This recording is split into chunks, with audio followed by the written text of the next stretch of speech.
Give me something to hold on, something I can feel. Let me crash to the floor, at least I'll know that it's real.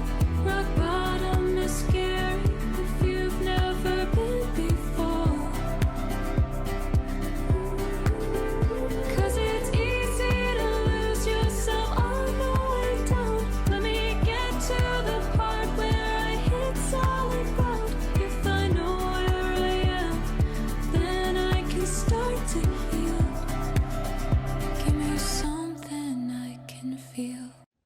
Richa is sharing what parenting looked like while she experienced prenatal and postpartum depression.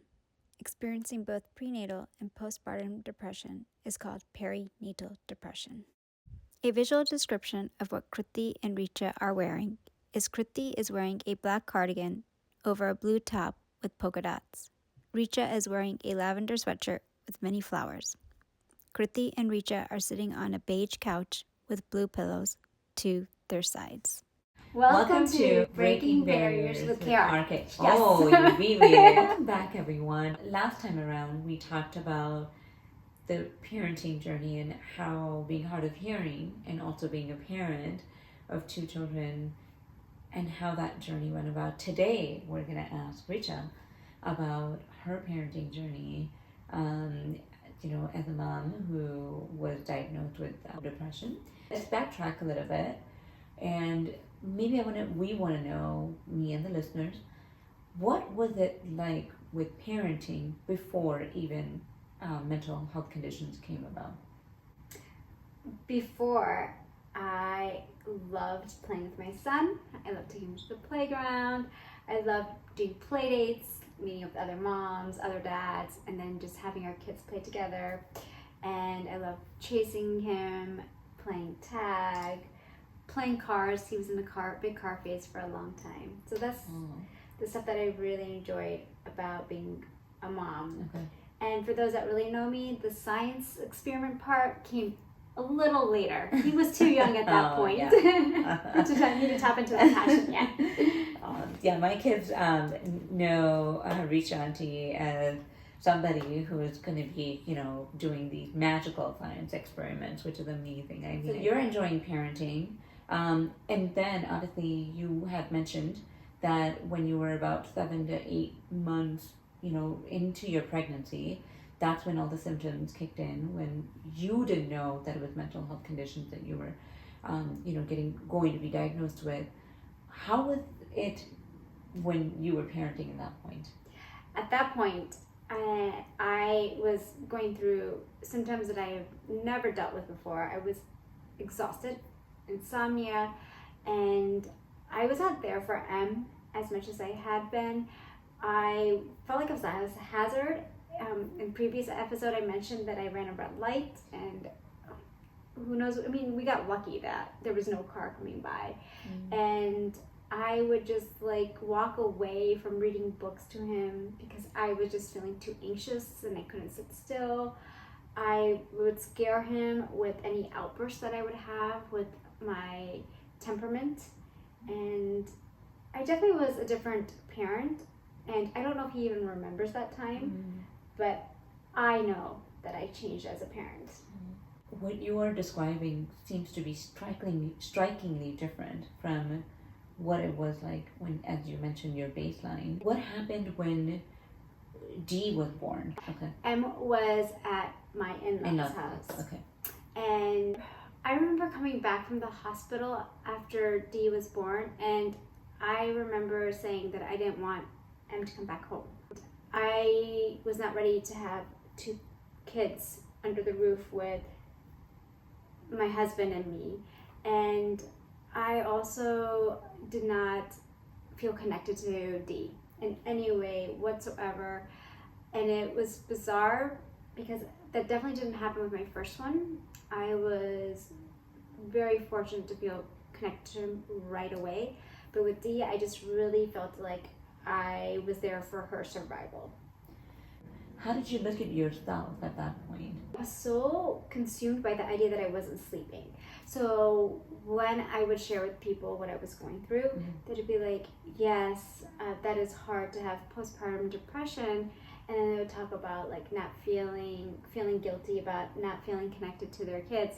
And in my head, I was like, I don't know if I feel guilty about not being connected to my kid, which I probably. No, if there was a layer of guilt, then like you're internalizing so much as it is. So Yes, yeah. But what you're saying is that there was a disconnect and divide because you were still trying to navigate your own wellness, right? Like it's like Yes. you have to be well in order to take care and feel connected to the baby, and I think it's all Yes, makes that's sense. what it was for me. I was very black and white. That situation was focus on sleep.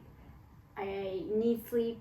I'm here to help my daughter survive, and no connection there, just there for her life. Mhm. And I just needed sleep, and that's really what I was focused on. And I would cry about not getting sleep. Then you have your diagnosis now, you have 2 children. Gradually you're doing CBT, you're taking medications. Does M&D notice any change in you once you started doing CBT and medication? I don't know if they did. They were so young, but they did see me taking Zoloft, which I still take, and now it's just part of life. It's very normal. But in the beginning, kids being curious in general, they ask about everything. D was too little. She was a newborn, not talking. But M would be like, "Mommy, why are you taking medicine?" And then I would tell him, this medicine is needed to keep me happy. And so if I ever had a bad day, then he'd be like, "Mommy, did you remember to take your medicine?" And I was like, "No, I'm just in a bad mood." So I was like, "Yes, I have to take my medicine every day." But he understood that my medicine was related to keeping me happy. And he, to this day, and my daughter now, know that I need that medicine. I don't think they know it's the serotonin that it's regulating. Right. And I probably will explain that to them as they get older. Mm. But I have also relapsed, and M has seen me crying just randomly while making, I remember once I was making the bed and I just started crying randomly. Tears were flowing down, and he said, "Mommy, what's wrong?" Dee was still like at 1 at that time, so she wasn't talking. And I said, "I am just so tired. I just need sleep." And I felt so helpless, whereas I no longer was that parent for my kid, and my kid kind of had to take care of me. I felt like it was role reversal in that moment. And so he has seen me at my worst, getting better, relapsing, and now the way I am today. That in itself, Richa, like you basically normalized the ups and downs, right? Like you basically normalized for your son that there could be hard days, and that we are a family unit, that I'm going to rely on your support, and that there are going to be times when we need you to check in on me. Yes, I hope so. I do think it's good for kids to see parents struggle but then get back up. Mm-hmm. Yeah, exactly. Part of Yeah. normal life. Yes. Yeah. You've really given the insight into your peak, or you've given like a little window into your life 5 years ago, 6 years ago, and that has been super helpful. We basically started off talking about stigma, challenges, how we embraced it, accommodations, relationships, and went through parenting. And gaps in the healthcare system. Yes, oh my gosh, like so many different topics we've talked about. I don't think this is an end, because this is basically a continuation of our conversation. What are our next steps? So we have lots of thoughts. One we definitely want to do is we want to interview you all who are ready to share your disability, and we would love to have you on here and share your story, talk about your professional life, your personal life, whatever you're comfortable sharing. And let's normalize and let everyone see that there's so many of us out there. Remember the stat that Kriti gave early on, 1 out of every 5 people have a disability. So if there's 10 people in a room, no, it's not, it was 1 out of 4. If there's 10 people in a room, 2.5 people have a disability. Which I actually think more than 1 out of 4 people have to have a disability. Yeah, I think this is reported. Richa, do you have any parting thoughts? Well, what I want to say is this may have been our last episode with Kriti and me interviewing each other, but we are wanting you all to please continue these safe spaces inside your home, at work, everywhere, and anywhere that you're comfortable sharing. Let's continue this journey. Let's continue these conversations. Do them in parts like we did, or talk about it all at once. What works best for you, please do. And if you know a friend who is going through a similar journey, offer that listening ear. I feel like that is something that has been some of my friendship, like summing up of my relationship with Richa, our friendship. The reason why we came together and really bonded and have this like unbreakable bond is because Richa has been an amazing listener.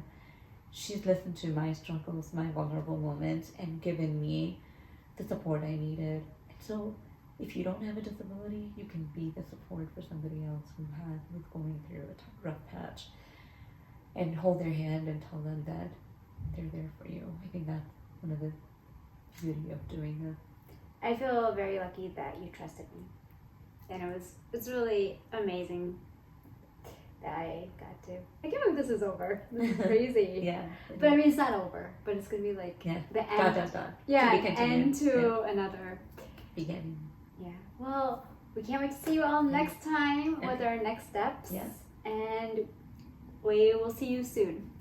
Bye. Bye. Take care.